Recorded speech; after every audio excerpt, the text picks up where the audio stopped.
A few years ago, I was renting a house in Northern California.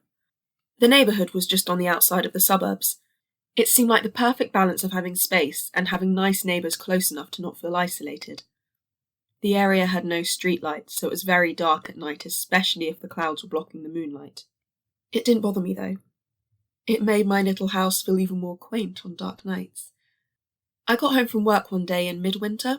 It was a cloudy night, so pulling up to my house, I saw only what my headlights and front porch light illuminated. When I got out of my car, I caught a whiff of cigarette smoke. That was odd, as I had never smelt it before around the house. I didn't see anyone nearby, so I ignored it and went inside. I had just got off shift with a few hours of overtime, so I felt pretty tired. Even though it wasn't even 7 yet, I decided to take a shower and call it a night. I woke up later, sure that I heard some noise inside my house. I wasn't worried right away because my friend would sometimes stop by to use my shower after work on his way to night classes. I gave him a spare key so he could stop by even if I wasn't home. He would always text me to let me know beforehand though, and I hadn't heard my phone go off. I reached over to my bedside table and picked up my cell phone to see if my friend had sent me a text.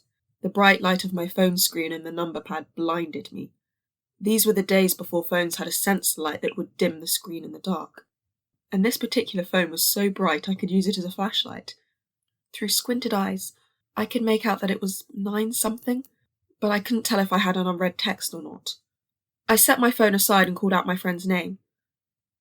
There were a couple of seconds of silence before I heard loud footfalls as someone started running through the bottom floor of my house. I leapt out of bed and ran to the closet. They were already up the stairs by the time I had opened the door and stepped inside. That house had 3 rooms upstairs. 2 bedrooms on either side of the hallway, the one I was in and the spare bedroom, and the bathroom at the end. The bedroom doors were both closed, but the bathroom door was a crack open. I heard whoever was in my house thunder down the hallway past my door and into the bathroom. Thank God he did. It gave me enough time to open the attic access in the ceiling of my closet and hoist myself up. I had just started to lift myself when the person ran back out of the bathroom. My feet were barely inside the attic when the bedroom door burst open. I heard footsteps run into my room and stop. When they didn't see me in the room, they ran back into the hallway and into the other room, which just had boxes stacked in a corner, some weights and a table where I painted my miniature models. I guess they decided to see if someone was hiding. It would be the bedroom because they charged back into my room and turned on the light. A moment later, the closet door was ripped open. I was crouched in my attic just a foot away or so from the access, so I could try to stop them if they started to climb up. From my vantage point, all I could see was from about the knee down. They were wearing dirty blue jeans with frayed cuffs and worn-out boots. After a few seconds of looking in the closet, they stepped away and I heard a loud crash come from my room, followed by a scream of frustration and anger. That scream was the most unnerving part of the incident for me. It reminded me far too much of my stepfather, who would scream in a similar way when he lost his temper. He would eventually be put into a mental hospital for several mental disorders that resulted in erratic and violent tendencies. The man in my house ran back down the stairs. I heard crashes and clatters as things were thrown and furniture was knocked over. I stayed crouched in the attic. I had left my cell phone when I ran for the closet. I wasn't certain I could climb down without him hearing. After some time, the noises stopped. I started counting slowly. When I reached 1,000, I decided it was safe enough to climb down and call the police.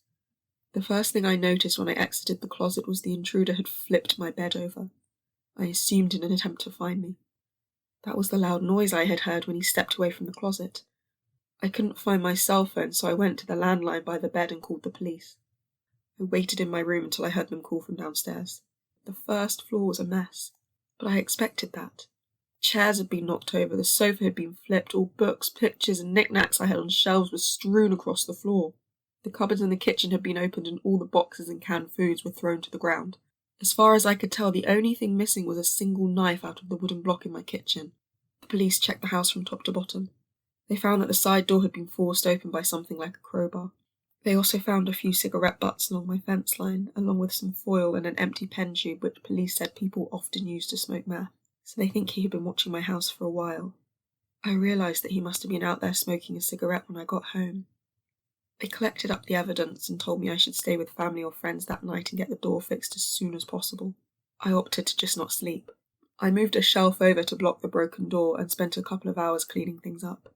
I would go to the window with a flashlight and shine it along the fence line where the police had found the cigarette butts and foil, but I didn't see anything. The next day I called to have the door fixed and motion lights installed at the back and sides of my house. I ran a phone cable up into the attic and added a landline. I never wanted to be stuck up there without a phone again. Nothing else happened at that house, though. I lived there another 3 years without an incident. One more precaution I took was practicing getting out of bed, going to my closet and climbing up into the attic as quickly and quietly as possible. I even kept at it when I moved, except now I would go to the crawl space at the back of the closet instead of the attic. I try not to think about what would have happened if I had been a bit slower getting to the attic, or if he hadn't gone into the bathroom at the end of my hall first.